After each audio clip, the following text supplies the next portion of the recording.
Quand la nuit tombe sur nos vallées, je lève les yeux, mon cœur exalté.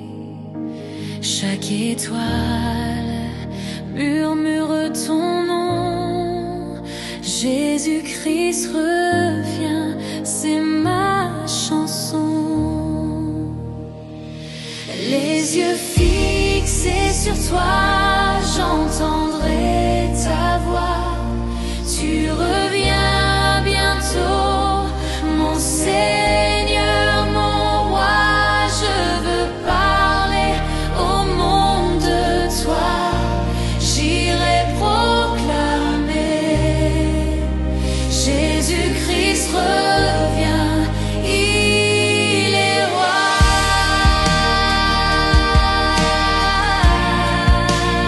Jésus-Christ revient, Jésus-Christ revient, il est roi.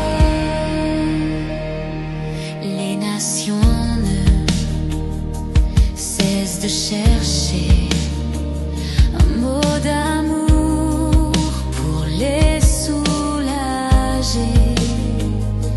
Dieu nous envoie pour les éclairer, pour qu'elles croient en lui, car il revient. Brillez comme les étoiles, scintillez pour lui, demeurez en lui, marchez dans ses voies, pour que chaque cœur entende nos voix. Allons proclamer Jésus-Christ revient, il est roi.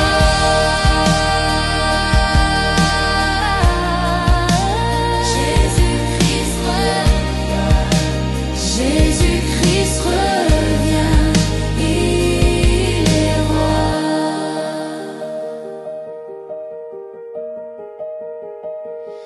Brillez comme les étoiles, scintillez pour lui, demeurez en lui, marchez dans ses voies, pour que chaque cœur entende sa voix.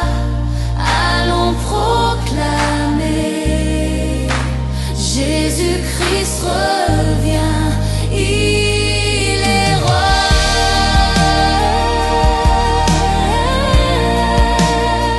Jésus-Christ revient, Jésus-Christ revient, il est roi.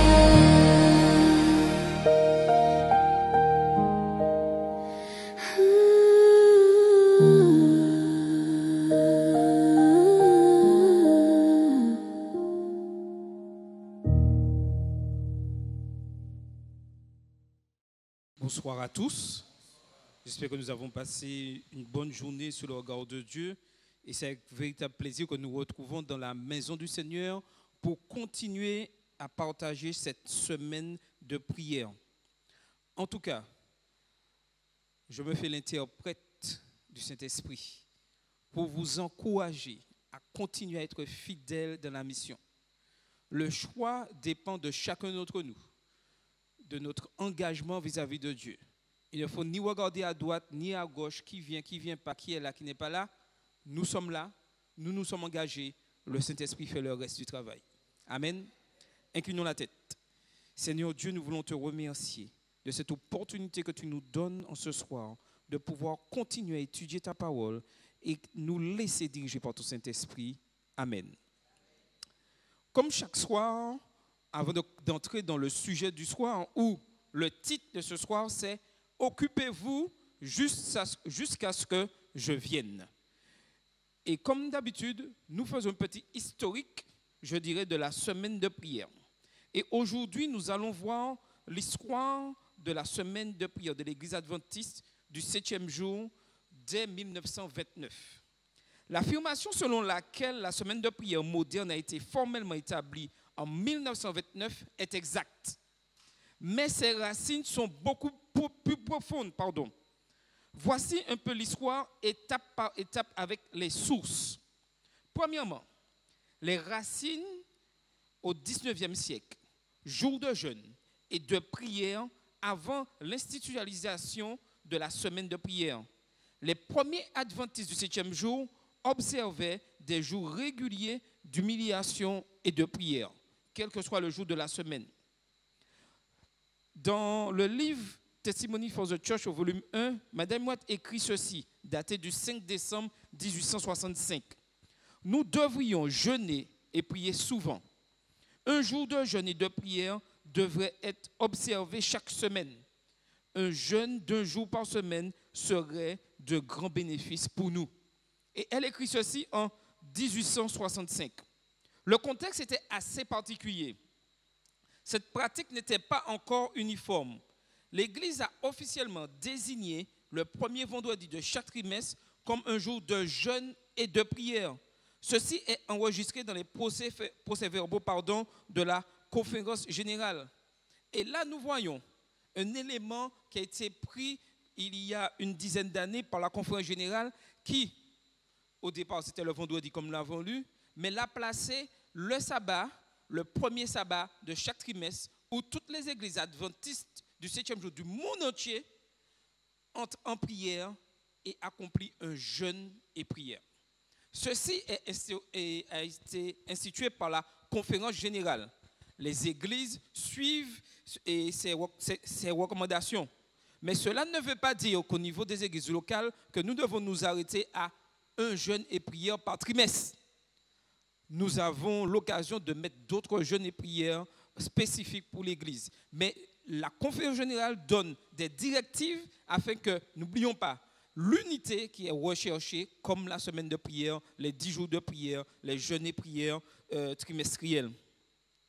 En 1929, il y a l'initiative d'Arthur G. Daniels. La transition vers une semaine dédiée est attribuée à l'ancien président de la conférence générale, Arthur G. Daniels.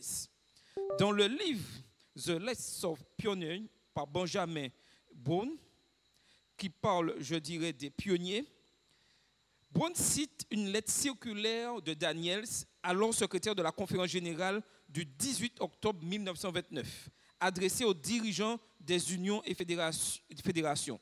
Et il dit ceci: après avoir mûrement réfléchi et prié, je suis convaincu que nous devrions avoir une semaine de prière spéciale.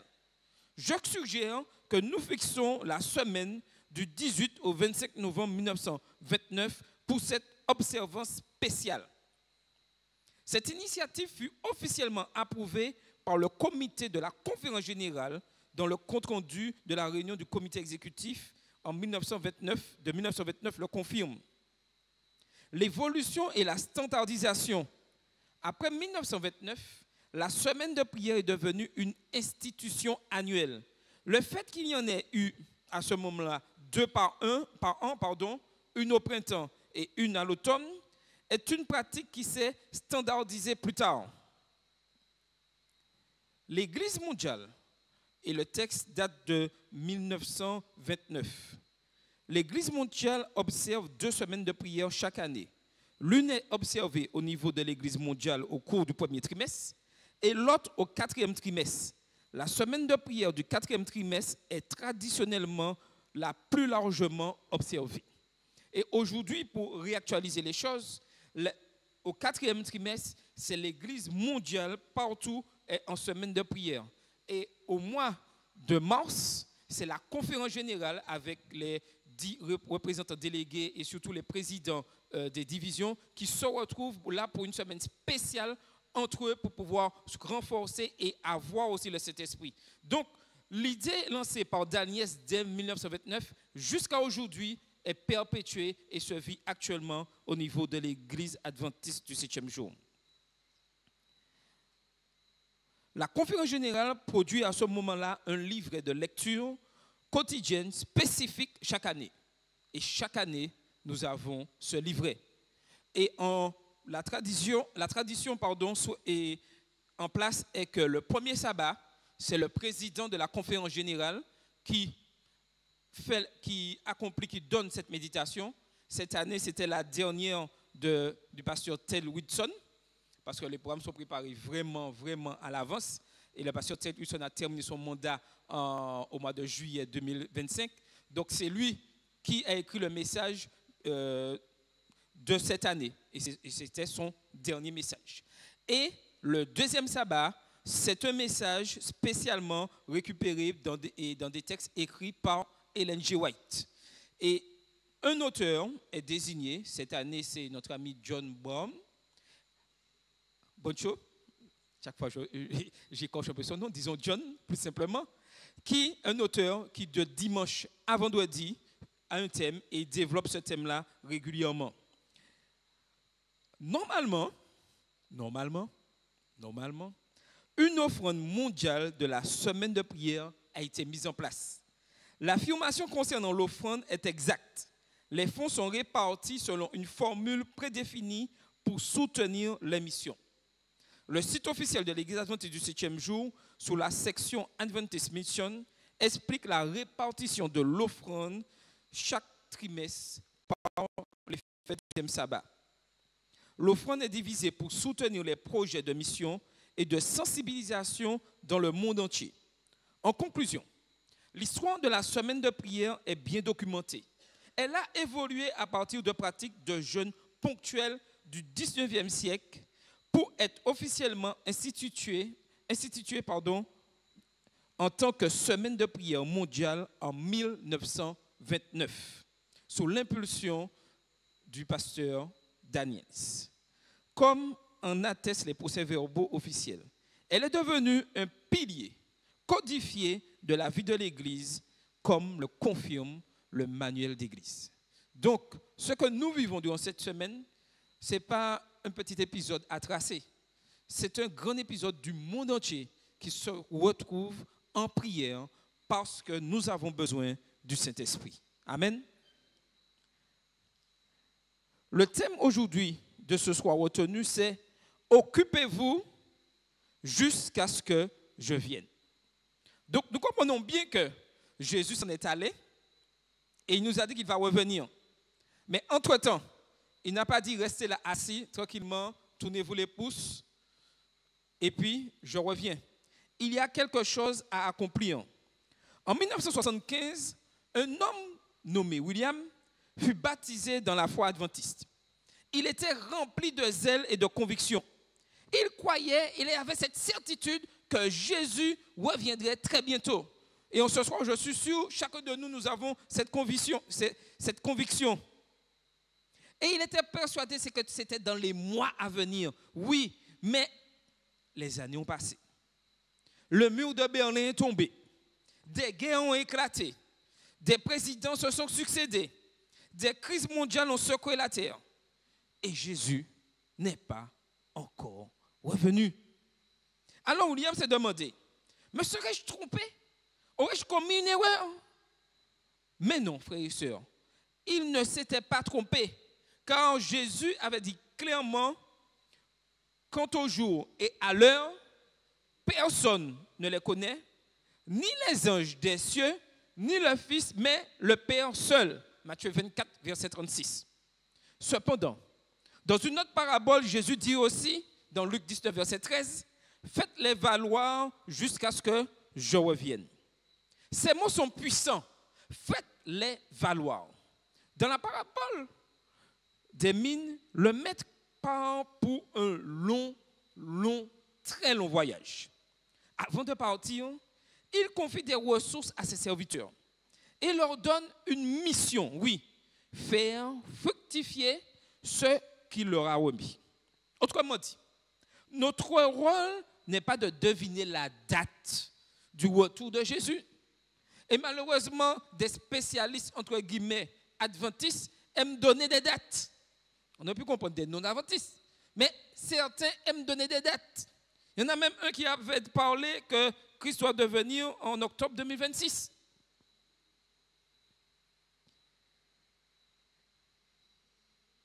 Dieu ne nous a pas donné cette information. Donc ne cherchons pas à la trouver. Ce qui nous est demandé, c'est de vivre chaque jour comme si son retour était imminent. Est-ce que vous savez quand est-ce que vous allez mourir? Qui sait quand est-ce qu'il va mourir? Mais vous savez, quand la mort survient, tout est fini. Et vous pouvez considérer que Christ est revenu pour vous. Car la prochaine fois que vous ouvrez les yeux, c'est le retour de Christ que vous voyez. Soit vous montez au ciel, soit vous restez sur la terre. Donc, comme on ne sait pas ni le jour, ni l'heure où nous sommes appelés à mourir, nous ne savons pas. Et comme nous ne savons pas quel jour que le Christ va revenir, nous devons être constamment prêts. Constamment prêts. Car à n'importe quel moment, le Christ revient pour nous. Et nous ne savons pas à quel moment. La première vérité spirituelle, le retard apparent du maître n'est pas un oubli, mais un test. Et comme je le disais hier, un test de fidélité. Beaucoup face à l'attente se lassent, malheureusement. Ils disent, depuis que nos pères sont morts, tout reste pareil. 2 Pierre 3, verset 4. Mais l'apôtre Pierre répond à cette affirmation. Il dit, le Seigneur ne tarde pas dans l'accomplissement de sa promesse, comme quelques-uns le croient. Il eut simplement de patience envers vous. 2 Pierre 3, verset 9. Dieu n'est jamais en retard. Il est patient. Et pendant qu'il attend, il compte sur nous pour faire fructifier ce qu'il a confié à ses enfants. Notre foi, nos dons, notre temps, notre témoignage. Et c'est là ce que Dieu nous demande. Et lorsque nous entrons dans cet objectif de développer notre foi, nos dons, notre temps, notre témoignage, nous ne voyons pas le temps passer parce que nous sommes en action. Et c'est là l'objectif. Être en action, être occupé en attendant le retour de Jésus. Attendre le retour de Jésus, ce n'est pas rester là assis en tant que spectateur et tranquillement attendre. Non, on devient un élément actif dans la mission. Nous allons prendre un moment, un temps pour prier. Et comme nous sommes spontanés, je vais demander à un volontaire qui va se désigner. Qui se désigne pour prier? Joseph va prier pour nous. Alors, priez pour un réveil spirituel dans nos foyers, nos jeunes, nos anciens, pour une église en mouvement, fidèle à sa mission locale et mondiale, pour que Dieu nous aide à ne pas attendre passivement, mais à travailler avec foi et zèle. Prions.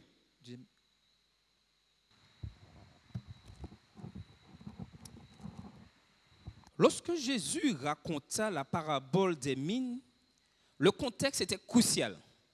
Le texte de Luc 19, verset 11 nous dit, « Comme ils écoutaient ces choses, Jésus ajouta une parabole parce qu'il était près de Jérusalem et qu'on croyait que le royaume de Dieu allait paraître à l'instant. » Autrement dit, les disciples avaient une attente immédiate du royaume. Ils pensaient que le Messie, que le Messie allait prendre le pouvoir, renverser l'occupation romaine et établir un règne visible. Mais Jésus voulait corriger leur vision. Le royaume viendrait, oui, mais pas selon leur calendrier. Dans la parabole, un homme de haute naissance partait au loin. Cet homme représente Jésus lui-même, quittant la terre pour recevoir un royaume et revenir. Avant de partir, il confie à ses serviteurs 10 mines. Une somme symbolique, mais suffisante pour tester leur fidélité. Et il leur donne une consigne simple, facile à retenir. Verset 13 de Luc 19. Faites-les valoir jusqu'à ce que je revienne. Ce n'est pas compliqué, c'est simple. Juste une mission. Le maître ne cherche pas les calculs, mais des cœurs fidèles. La foi véritable ne dépend pas d'un compte à rebours, mais d'une relation constante avec celui qui a promis de revenir. Ne pas connaître le moment du retour du Christ n'est pas une faiblesse, comme certains veulent le faire croire. C'est une protection spirituelle. Remarquez le contexte en 1844, quand nos pionniers étaient persuadés que Christ allait revenir ce 22 octobre. Ils étaient plus dans les conditions à se préparer juste pour ce moment que pour vraiment avoir une transformation de cœur. Car leur objectif à ce moment, c'était juste monter au ciel. Alors que la Bible avait dit, on ne connaît ni le jour ni l'heure, et que Dieu avait dit d'aller dans le monde entier pour faire des disciples. Est-ce qu'en 1844, ces deux conditions étaient remplies? Donc, s'ils avaient bien lu les Écritures, ils auraient compris tout de suite que Christ ne pouvait pas venir cette date-là. Mais ils étaient dans un contexte. Et comme les disciples en ce temps-là, qui voulaient que Jésus mette son royaume tout de suite pour détruire les Romains, nos pionniers étaient dans les mêmes conditions. Dieu sait que si nous connaissions la date exacte, nous serions tentés de remettre à plus tard notre engagement. Oui ou non? Oui ou non? Nous avons tendance facilement, lorsqu'on nous dit tel jour, telle personne viendra, tel machin. À quel moment vraiment on se prépare? En toute honnêteté, dites-moi. Dites-moi. C'est la veille. Vous savez que vous avez un invité qui vient, l'exemple, le 20 décembre. Vous savez ça aujourd'hui, le 20 décembre, il y a plus de mois. Mais c'est le 19 décembre, pour ne pas dire le 20 décembre au matin, qu'on nettoie, qu'on chamboulement. Mais pourquoi? On sait depuis, pourquoi on n'a pas commencé dès maintenant? C'est notre nature humaine. Et Christ le sait. Mais l'attente incertaine nourrit la vigilance. Parce que quand vous ne savez pas quand votre invité arrive, vous êtes sur le qui-vive, vous êtes prêt à n'importe quel moment. Si on sonne, ça doit être prêt. Donc, tout est prêt, clean chez vous. Puisque vous ne savez pas. Eh bien, c'est la même chose. C'est elle qui garde notre foi vivante, c'est-à-dire la vigilance, notre cœur attentif et notre service constant. Madame Moët écrit dans le livre Maranatha, à la page 13, « Il ne nous a pas été donné de connaître le moment précis du retour de Jésus, mais il nous a été donné de connaître les signes de son approche afin que nous soyons prêts à l'accueillir. Ainsi, chaque jour où Jésus ne revient pas est un jour de grâce. Un jour de plus pour se consacrer, un jour de plus pour servir, un jour de plus pour annoncer. Le maître ne leur demande pas d'attendre passivement, mais il nous demande d'investir. Il lui demande à ses serviteurs d'investir. Il dit, faites-les valoir. Le mot grec utilisé ici, pragmatomé, signifie faire des affaires, gérer, produire du fruit. En d'autres termes, Jésus dit, servez-moi en mon absence, faites croître mon royaume, utilisez ce que je vous ai donné. Chaque croyant a reçu une mine. Tout le monde a reçu un talent. Tout le monde a reçu une voix. Tout le monde a reçu du temps. Tout le monde a de l'influence. Tout le monde a une capacité d'aimer et à témoigner et à servir. Oui ou non? Personne ne peut me dire le contraire. Donc, tout ceci doit être mis au service de la mission. Ce que tu fais aujourd'hui avec ce que je t'ai confié détermine ce que je te confierai demain. Et c'est ce que Dieu nous fait comme promesse. Jésus a dit, cette bonne nouvelle du royaume sera prêchée dans le monde entier pour servir de témoignage à toutes les nations, alors viendra la fin. Matthieu 24, verset 14. Le plus souvent, nous ne faisons pas attention à ce texte-là. Nous nous attachons plus aux catastrophes. Oui, le Seigneur a dit telle chose, tremblement de terre, telle chose va arriver, guerre. Oui. Mais le Seigneur n'a pas dit que c'est les guerres qui vont amener son retour. Hein. Il a dit, qu'est-ce qu'il dit? Cette bonne nouvelle du monde sera prêchée dans le monde entier pour servir de témoignage à toutes les nations, alors viendra la fin. Ce verset change notre perspective. Ce n'est pas la date qui détermine la fin du monde, mais l'accomplissement de la mission. Est-ce que vous voyez bien? Ce n'est pas une question de date, c'est l'accomplissement de la mission. Dieu attend non pas un calendrier rempli, mais un monde touché. Quand chaque peuple aura entendu parler du Sauveur, alors le roi reviendra. Voilà pourquoi l'attente chrétienne n'est pas une période d'inaction, c'est un temps de mission. Chaque sermon, chaque geste de bonté, chaque témoignage, chaque prière avance le retour de Jésus. Êtes-vous pressé que Christ revienne? Oui. Donc, nous devons prêcher, avoir des gestes de bonté, avoir un bon témoignage, prier pour que ce retour avance rapidement. Un jour, un visiteur arriva dans un vieux château entouré de jardins magnifiques entretenus. Le propriétaire était absent depuis plus de 10 ans. Le visiteur demanda au jardinier, « Le maître vient-il souvent ici ?» Celui-ci répondit, « Non, monsieur, il ne vient jamais. » « Mais vous entretenez le jardin comme s'il venait demain. » Le vieil homme sourit et répondit, « Non, monsieur, je l'entretiens comme s'il venait aujourd'hui. » Est-ce que vous voyez la différence? C'est cela la fidélité dans l'attente. Ne pas vivre dans une probabilité, mais selon une certitude, car le roi revient. Frères et sœurs, que faisons-nous du temps que Dieu nous confie? Que faisons-nous de nos dons? Que faisons-nous de nos occasions de servir? L'attente du Christ ne doit pas nous endormir, mais nous mobiliser. L'espérance du ciel ne doit pas nous éloigner de la terre, mais nous engager plus profondément. L'inactivité spirituelle est une trahison silencieuse de la mission. Être dans l'attente, c'est continuer d'aimer, c'est continuer de prier, c'est continuer de servir, même quand les années passent. Et j'insiste sur ceci, c'est continuer d'aimer, c'est continuer de prier, c'est continuer de servir, même quand les années passent. Que nous ayons 2 jours, 40 ans, 70 ans et plus au sein de l'Église, nous devons continuer à aimer, nous devons continuer à prier, nous devons continuer de servir, même quand les années passent. Nous allons prendre un moment pour prier et nous allons prier 2 à 2 sur les sujets suivants.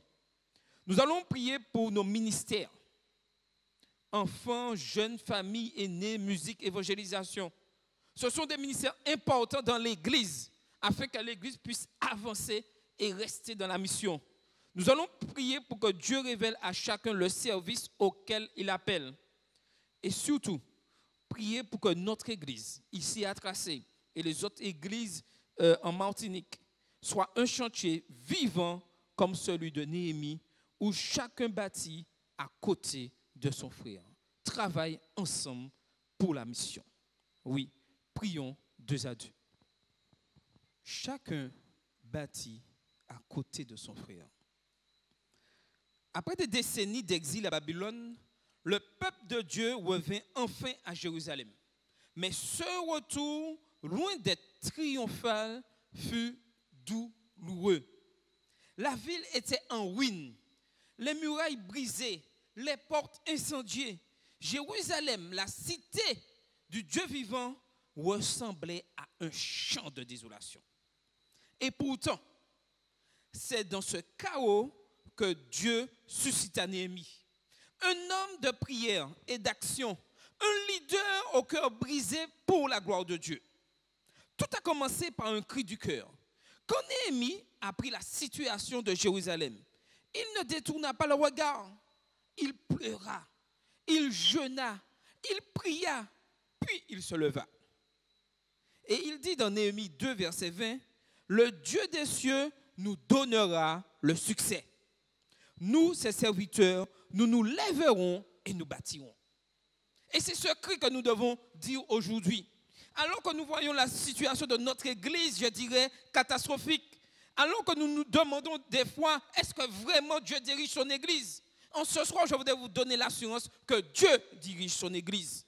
Mais nous devons nous lever et rebâtir ce qu'il y a à rebâtir. Cette phrase est un manifeste spirituel. La foi qui prie est la même foi qui agit. Nous prions souvent, mais quand il faut passer à l'action, il n'y a plus personne. Donc nous devons prier et agir. Néhémie ne s'est pas contenté d'espérer un miracle, non. Il est devenu un instrument du miracle. Donc, si nous voulons du changement, nous devons passer à l'action. Et Dieu fit un prodige, non pas spectaculaire, mais communautaire. Un peuple uni, travaillant épaule contre épaule. Le chapitre 3 de Néhémie est une merveille d'organisation et de collaboration. Il pourrait sembler répétitif à la première lecture, mais il est profondément inspirant. Le refrain revient plus de 30 fois. À côté de bâtir les hommes de Jéricho, à côté de bâtir Zakur, etc., au fur et à mesure. Est-ce qu'en Martinique, est-ce qu'ici, à Tracy, on peut dire l'un à côté de l'autre, nous bâtissons pour que l'Église redevienne ce qu'elle doit être en tant qu'Église adventiste du 7e jour? Ce n'est pas une simple note d'architecte, c'est une symphonie spirituelle. Chaque à côté d'eux est une note d'harmonie dans le grand orchestre de Dieu. Dieu ne cherche pas des héros isolés, des hommes qui se lèvent et disent « Oui, je vais tout remettre en place ». Non. Dieu veut des bâtisseurs solidaires. La mission de Dieu avance main dans la main. Personne ne pourra faire avancer la mission tout seul. C'est main dans la main, ensemble, non chacun pour soi. Imaginez un instant que notre communauté ici à Tracé soit ce chantier spirituel. Chaque famille, chaque ministère, chaque génération tient un outil dans la main. Les enfants construisent la porte des brebis, symbole d'accueil et de douceur. Ils représentent la joie, cette gaieté, la spontanéité, l'amour simple qui attire les âmes à Jésus. Quant aux jeunes, ils travaillent à la porte des poissons, celle du commerce et du témoignage. Par leur créativité, leur musique, leur présence dans les écoles et sur les réseaux, ils annoncent Christ à une génération perdue. Les anciens, les plus âgés, rebâtissent la porte des eaux. Là où l'on lisait la parole et priait ensemble, ils veillent, conseillent, prient, gardiens de la sagesse et de la fidélité. Et entre chaque porte, les familles spirituelles se relaient. Mère, père, Jack, musiciens, responsables, intercesseurs, tous ont une part à l'activité. Personne n'est inutile, tout le monde est en activité, car le mur de Dieu n'a pas besoin d'un seul maçon génial, mais d'un peuple uni et fidèle. Amen. Mais, car malheureusement, il y a un mais. La Bible mentionne aussi une exception. Et nous le voyons très bien dans Néhémie 3, verset 5, ce qu'il nous est dit ici. Les notables des Tékoïtes ne se soumirent pas au service de leur Seigneur. Désastre. On peut se demander qu'est-ce que ça vient faire là? Tout était blanc, le décor était magnifique. Et au verset 5, des notables qui posent problème. Ils avaient le prestige, mais ils n'étaient pas disponibles. Ils avaient la position, mais pas la passion. Ils avaient le titre, mais pas le zèle. Leur absence a laissé un vide dans le mur, un trou visible de tous. Et Dieu, dans sa fidélité, car Dieu nous aime beaucoup, a fait consigner leur attitude pour toujours, afin que nous sachions que l'orgueil spirituel est l'ennemi de la mission. Malheureusement, il y aura toujours des hommes et des femmes qui seront comme les Tékoïtes. Mais nous devons, nous, personnellement, ne pas participer, être ces notables, ces personnes qui parlent beaucoup, qui ont une haute position, un beau titre, mais ne sont pas disponibles, n'ont pas la passion, n'ont pas le zèle de l'évangile. Madame dit dans le message à la jeunesse à la page 28, ce ne sont pas les grandes capacités que Dieu bénit, mais la fidélité dans l'exercice des dons qu'il a accordés. Frères et sœurs, la reconstruction de Jérusalem sous Néhémie est un miroir de l'Église aujourd'hui. Le Seigneur bâtit encore, non des murs de pierre, mais des vies transformées. Il cherche des ouvriers qui, comme les bâtisseurs du mur, prennent leur place à côté d'eux. Dans un monde qui se divise, Dieu cherche une église unie, une église qui s'unit. Dans une société centrée sur l'individu, il appelle un peuple qui collabore. Et quand cette église se met en marche, le monde prend conscience qu'il existe encore un peuple de lumière. Et dans Conquérant Pacifique, il nous est dit ceci: nous ne pouvons accomplir la mission que Dieu nous a confiée qu'en travaillant ensemble, unis dans l'amour et la foi. Aujourd'hui, chacun de nous a une section de mur à bâtir. Ce peut être ton foyer, ton voisinage, ton groupe de prière, ton école, ton lieu de travail. Dieu te dit, je t'ai placé à côté d'eux. Peut-être que tu te sens insignifiant, peut-être que tu te sens fatigué ou seul, mais souviens-toi d'une chose, chaque pierre posée dans la fidélité participe au grand projet de Dieu. Quand tu encourages une âme découragée, quand tu pries pour ton église, quand tu sers avec amour, tu poses une pierre dans le mur du royaume. Au lieu de passer du temps à parler des choses qui ne vont pas de l'église, passons à l'action pour que les choses s'améliorent au sein de l'église. Et ça fait toute la différence. Et j'ai bien aimé cette illustration une fois où un jeune homme va voir son pasteur et lui dit, pasteur, il n'y a que des problèmes dans l'église. Les gens ne s'aiment pas, les gens parlent, quand on les écoute, ils parlent l'un contre l'autre, ils ne font rien du tout. Alors le pasteur lui donne un verre d'eau, quasiment rempli à rabord. Et lui dit, tu vas faire le tour de l'église, tu vas te promener partout, mais tu ne devras pas faire tomber une goutte d'eau à terre. Et il a fait au parcours de la mission. Et lorsqu'il revient, le pasteur lui dit, tu as vu les gens parler entre eux? Ah non, j'ai pas pu, j'étais trop occupé à m'occuper de le... Voilà. Lorsque je suis occupé de la mission, je ne vois pas, je n'ai pas dit qu'il n'y a pas de problème, mais ce n'est pas mon souci. Mon souci, c'est la mission. Dieu va s'occuper des problèmes. Et c'est ce que Néhémie fit. Frères et sœurs, nous ne savons pas quand Jésus reviendra, mais nous savons qu'il reviendra. Et c'est là toute notre espérance en tant qu'adventistes du 7e jour, notre moteur, notre raison de vivre. Pendant que le monde s'agite dans la peur et la confusion, l'Église du Christ doit demeurer occupée dans la mission, fidèle dans le service et joyeuse dans l'attente. Jésus ne nous a pas dit « attendez sans rien faire ». Non, il dit « faites-les valoir jusqu'à ce que je revienne ».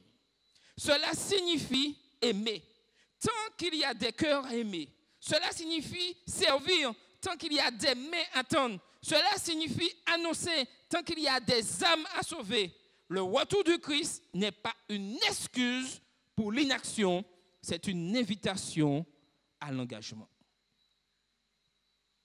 Permettez-moi de vous raconter l'histoire de Tom, un simple pécheur. Tom n'était ni pasteur, ni évangéliste, ni diplômé d'une grande école, mais il aimait Jésus. Et il croyait que chacun devait entendre parler de son amour. Un jour, sur le port, il rencontra Phil, un collègue de pêche. Phil traversait une période difficile. Son mariage était brisé, sa foi détruite, son cœur vide. Tom, avec simplicité, lui dit, « Phil, Jésus t'aime et il veut te donner un nouveau départ. » Ces mots si ordinaires furent comme une lumière dans la nuit. Phil commença à venir aux réunions. Il commença à prier, à lire la Bible. Quelques mois plus tard, il donna sa vie à Jésus. Mais l'histoire ne s'arrête pas là. Quelques années plus tard, Tom mourut dans un accident de mer. Et devinez qui prit sa place dans le petit groupe d'évangélisation? Phil prit sa place. Il continua l'œuvre. Il partagea l'évangile à son tour. Et plusieurs vinrent à Jésus à cause du témoignage de ce pécheur simple, fidèle et aimant. Ainsi, Tom était mort, mais son ministère vivait encore. Aujourd'hui, nos pionniers sont décédés, mais le ministère continue.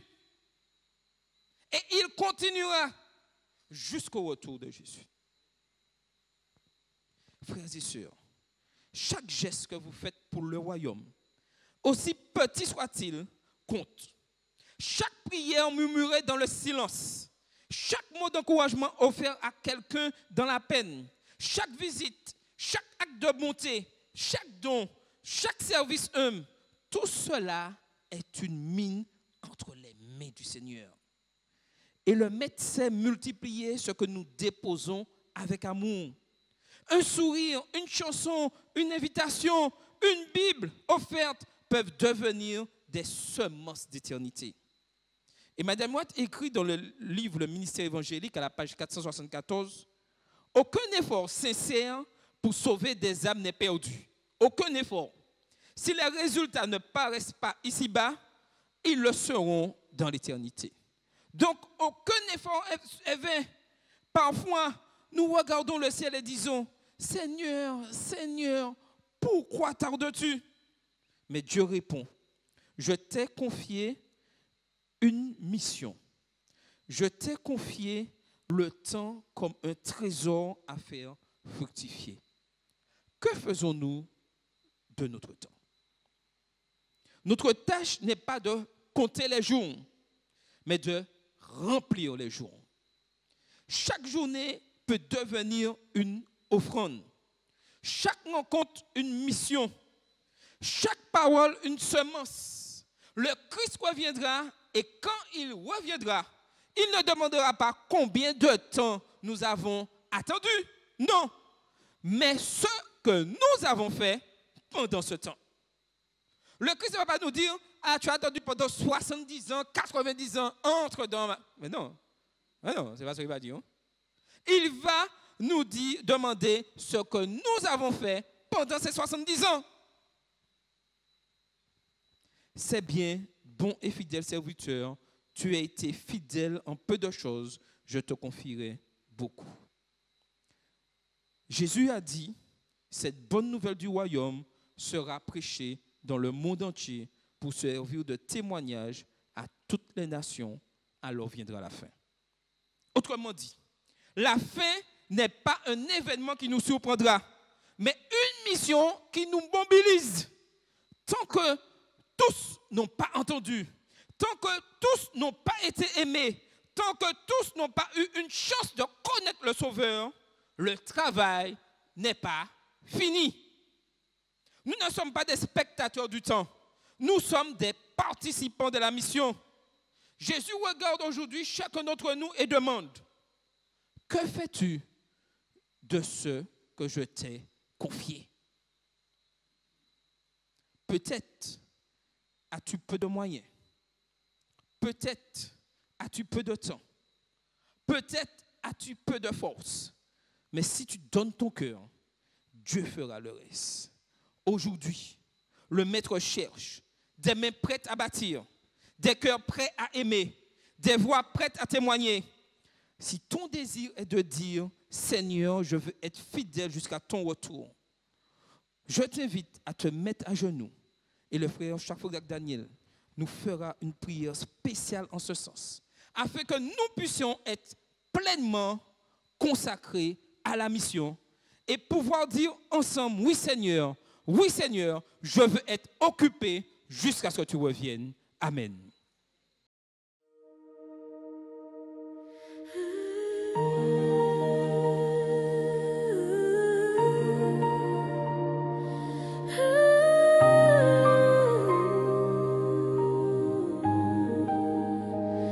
Quand la nuit tombe sur nos vallées, je lève les yeux, mon cœur exalté. Chaque étoile murmure ton nom. Jésus-Christ revient, c'est ma chanson.